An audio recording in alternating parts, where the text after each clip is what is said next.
આ છે કાળુભાઈ અને તેની ઉંમર છે 80 વર્ષ। હા, 80 વર્ષની ઉંમરમાં તે ચાલી પણ નથી શકતા અને આંખે જોઈ પણ નથી શકતા। અને દોસ્તો, તમે એના ઘરની પરિસ્થિતિ જોઈ શકો છો કે તે કેવી રીતે અત્યારે આ સમયમાં જીવી રહ્યા છે। દોસ્તો, વિડીયોને પૂરેપૂરો જોવો અને જો પસંદ આવે તો તમારા દરેક ગ્રુપમાં શેર કરજો।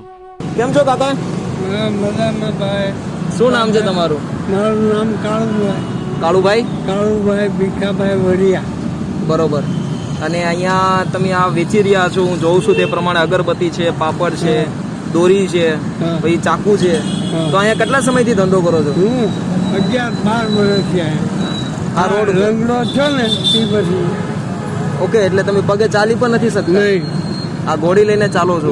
ઘોડી લઈને। પહેલા 4 પૈડા વાળી ઘોડી હતી, એ હાલવા ઘરમાં મહિનો 2 મહિના પછી કરી તારે હાલવા ગયો। બરોબર। ને સાયકલ ને હારું આપણે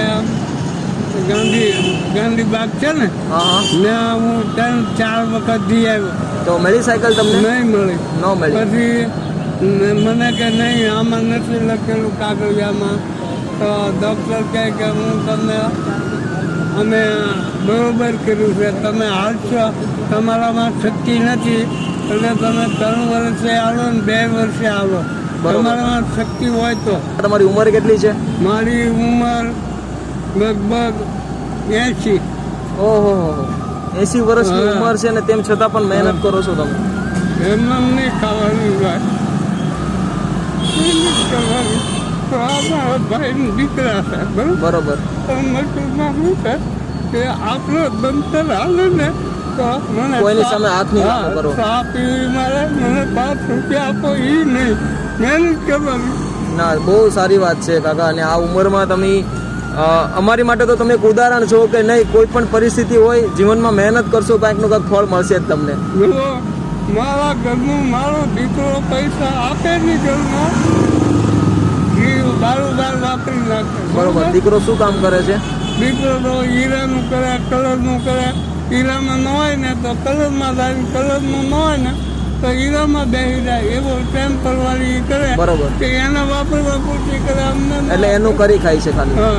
અને તમારી ભેગો જ રહે છે તે પણ? હા, મારી ભેગો કરે। તમારી ભેગા જ રહે છે? હા, બરોબર। અને અહીંયા તમારું ક્યાં રહેવાનું? રહેવાનું આપણે રમણનગર કતારગામ। કેમ કે એટલી ઉંમરમાં અહીં સુધી અને આટલા વર્ષ સુધી તમારે હાલી પણ નથી શકતા, આંખે દેખાતું પણ નથી બરાબર, ને તેમ છતાં પણ તમે મહેનત કરવા આવો છો, બહુ મોટી વાત છે। બરોબર ને, માગવું બરોબર, એ કરતા મહેનત ભગવાન ફળ આપે આપણને। સાચી વાત તો છે। હું પણ 100, 50, 60 એમ અમારી કમાઈ લ્યો છો। હા, બસ। જિંદગીની જે પણ આ સ્ટોરી તમે કહી રહ્યા છો એ બહુ અદ્ભુત છે, અને આ સમયમાં મહેનત કરો છો એ બહુ મોટી વાત છે। પહેલા તો મારું નામ પોપટભાઈ આહિર છે અને અમે લોકો એક ફાઉન્ડેશન ચલાવીએ છીએ કે જેની અંદર ઘણા બધા લોકોના સાથ અને સપોર્ટથી અમે જરૂરિયાતમંદ લોકોને મદદ પહોંચાડીએ છીએ, બરોબર। અને આ સમયની અંદર તમે આ મહેનત કરો છો એ બહુ મોટી વાત છે, એટલા માટે હું તમારી મદદ કરવા માટે આવ્યો છું, બરોબર। તો હવે તમારું ઘર અહીંયા નજદીક જ છે કે નથી એટલે આપણે આગળની ગલીમાં? આપણે હવે પહેલા છે ને ઘરે જઈએ અને આજના દિવસ માટે અને આવનારા સમય માટે હું તમારી માટે એવું કરીને જઈશ કે તમારે આ આવનારો સમય તમારી માટે સારો થશે, બરોબર। અત્યારે તમે આ મહેનત કરી રહ્યા છો તો આ કેટલાનો સામાન છે અત્યારે તમારી પાસે? એટલું છે। મને એ તો તમારી રેખા, મારી રેખા બુઢા માણસ છે ને, એ મને લાવી દે ને હું વેચું છું ને, એ માણસ છે ને એ પૈસા વાળા છે, બરોબર। તે મને ટેકો આપે, જે મગાવું ને એ મને લાવી દે, હું પૈસા મારી પાસે તારવતો બરોબર, એનો માલ લાવું, બરોબર। હું તમારી મદદ માટે આવ્યો છું। હવે જે પણ તમે સમય અત્યાર સુધી જીવ્યો છે એની કરતાં પણ જો થોડોક સારો સમય તમારી માટે અમારા ફાઉન્ડેશન તરફથી થશે તો તમારી માટે ઘણી મોટી સેવા થશે, બરોબર।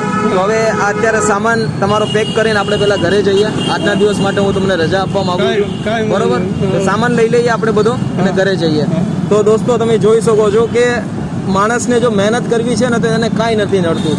તમે જોઈ શકો છો તે પ્રમાણે કે દાદાને પગ પણ કામ નથી કરતા, બરાબર ચાલી નથી શકતા, આંખેથી બરાબર જોઈ નથી શકતા, અને તેમ છતાં પણ મહેનત કરવા માટે આવે છે। એટલે જિંદગીની અંદર કંઈક કરવું હોય ને તો હંમેશા માટે રાસ્તા ખુલ્લા જ હોય છે। તો આ વિડીયોને પૂરેપૂરો જોવો। હવે આપણે દાદાની ઘરે જઈએ અને તમારા બધાના સાથ અને સપોર્ટથી આપણે દાદાને કંઈક એવું કરીને જશું કે એને આવનારા સમયની અંદર ચોક્કસથી કામ લાગશે. તો ચાલો દાદા આપણે ઘરે જઈએ, તમારો દરેક સામાન આપણે પેક કરી લીધો. ઘરે આવી ગયા છીએ અને તમે ઘરની પરિસ્થિતિ વિડીયોમાં જોઈ તે પ્રમાણે કે આ સિંગલ રૂમની અંદર પોતે રહે છે અને દાદીમાં પણ આપણી સાથે જ છે. તો દાદીમાં તમારું નામ જણાવો પહેલા તો. કંચનબેન, બરોબર. તો દાદાને તે સાથે તમે બધી વાતચીત કરી કે જે છેલ્લા 12-13 વર્ષથી રોડ ઉપર નાનો મોટો સામાન વેચી રહ્યા છે અને તમારું ઘર ચલાવો છો તમે. આ બે છોકરા વાળો દીકરીઓ બે હારે છે, એ મળવા નથી આવી.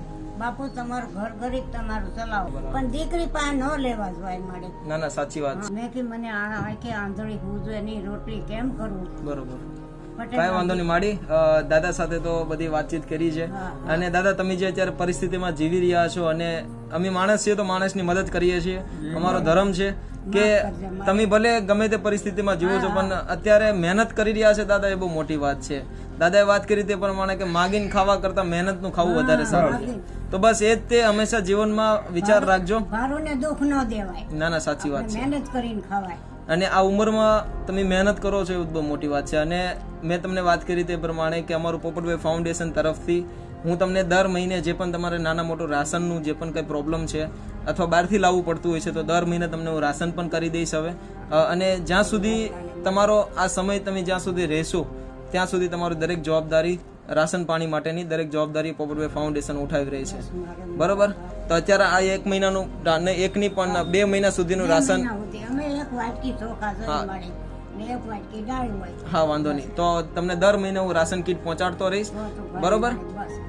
અને બીજી વસ્તુ કે તમને જે પણ નાના મોટા દવા પાણીના ખર્ચા હોય અથવા જે પણ નાના મોટું કંઈ લાવવું હોય, અને દાદા તમે જે પણ કંઈ સામાન વેચી રહ્યા છો તે સામાનના પૈસા રૂપે હું તમને એમને નથી આપી રહ્યો, પણ તમારો સામાન ખરીદી લઈને હું તમને એના પૈસા આપું છું.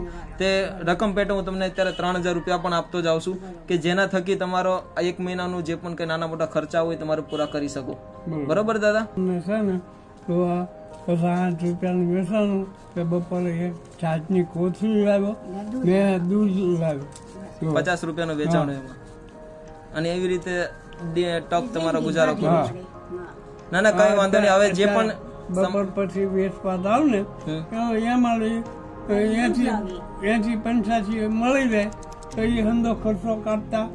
અને સવારમાં 20 રૂપિયા પર દળાવા હોય, સાબુ લાવવું હોય, એવું હોય તો આપતો જ આવે. એમાં ચલાવું.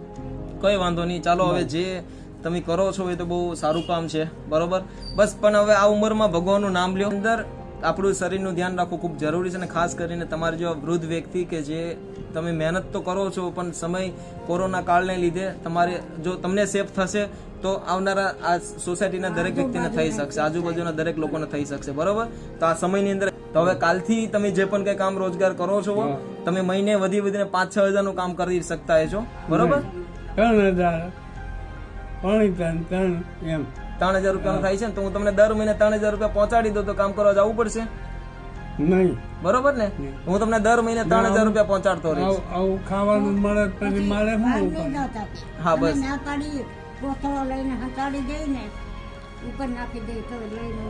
કોને દાદા? તો કાલથી બહાર નહીં જતા, ઘરે રહેજો. અને જેટલું ઘરે રહેશો એટલું તમારે શરીર માટે પણ સારું છે અને આવનારા જે પણ આજુબાજુ લોકો રહે છે એની માટે પણ સારું છે. બરોબર. એમાં તો કોઈ વાંધો નહીં. તો દોસ્તો તમે જોવો છો તે પ્રમાણે કે આ સમયની અંદર જે માણસ અત્યારે જીવી રહ્યા છે તેની અંદર આ દરેક આપણે જાણીએ છીએ કે સમય બહુ ખરાબ ચાલે છે. દરેક ઘરની અંદર નાના મોટા પ્રોબ્લેમો હોય છે, પણ આવી ઉંમરમાં ખાસ કરીને મહેનત કરી જાણે છે અને તેમ છતાં પણ પોતાનું ઘર ચલાવી રહ્યા છે. તો એની માટે આપણે મદદ કરવી આપણી ફરજ છે. તો દાદા માટે તો આપણે કાંઈ વધારે ના કરી શકીએ, પણ એને જે નાના મોટા ખર્ચાઓ થાય છે તેની આપણે જો ખાલી જવાબદારી ઉઠાવી લઈએ તો દાદા બહાર ના જાય અને જેનાથી એનું ઘર એ શાંતિથી ચલાવી શકશે. તો આવી જ રીતે સપોર્ટ આપતા રહેજો. અને આ વિડીયો તમને જો પસંદ આવે તો તમારા દરેક ગ્રુપમાં શેર કરજો. તમારું શેરિંગ અમને ઘણો મોટો સપોર્ટ આપશે. તો ચાલો દાદીમાં, હવે રજા લઉં છું. બરોબર દાદા? તમારું ધ્યાન રાખજો અને જે પણ હશે તમારો ખર્ચા પાણી ઘર માટેના દરેક અમે તમને આપતા રહીશું. ઓકે, ચાલો રજા.